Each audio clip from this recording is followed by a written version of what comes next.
Riu namba ya andu aria makuite kuumana na murimu wa coronavirus ikinyite andu 500 na kuna thutha wa andu 19 gukua ihinda-ini ria mathaa 24 mahituku. Welcome all to our 152nd brief. Kuringana na mwandiki mutafariri ministry-ini ya ugima wa mwiri Mwangangi, 18 marari na mirimu ingi murimu wa shukari ugithie na mbere gucungiriria ikuũ iria nyingi. One of these patients was a death that happened in the household, in the community.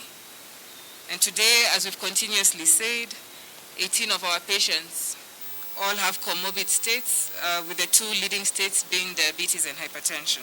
Ihinda-ini riu mbeu njithi makiorotwo makirikana kuregeria watho wa kwigitira kuumana na murimu uyu uria thengia ya gikuũ uracungiriria mathina ngurani ciĩga-ini ingi cia mwiri. And today I was remarking that we have a 28-year-old who's passed on, who's diabetic.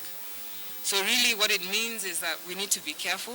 Ihinda-ini riu namba ya arwaru ni yongererekete na andu 378 aria ni gatagati ka andu 3,867 aria mathimitwo kwa ihinda ria mathaa 24 mahituku. Of our positive cases, 372 are Kenyans, whereas 7 are foreigners. And in terms of gender, 223 are male, whereas 156 are female. The youngest is a 1-year-old baby, while the oldest is 87.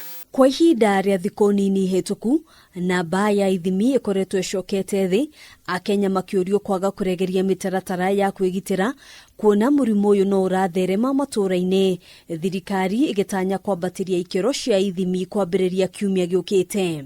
Kameme next week will actually be getting a batch of reagents coming in. And so this situation will normalize by next week, and we'll be able to get back to our previous numbers of testing and sampling. Ona kuhanora uguo, andu 248 ni marekereirio gucoka mucii thutha wa kurigitwo, namba ya aria mahonete riu ikirugamira andu 17,612. And from the discharge, 76 were from various facilities, whereas 168 were from the home-based care program. And we continue to thank our healthcare workers for this great achievement. Maya magithiaga na mbere, Kenya ni gatagati ka mabururi maria makuruhanitio na uthuthuria wa gucaria njanjo ya murimu uyu. We have scientists and public health professionals who are all coming together to be able to assess the current knowledge that we have on the virus, who are all coming together to be able to define what are the critical questions that we need to answer, through which research can provide these answers.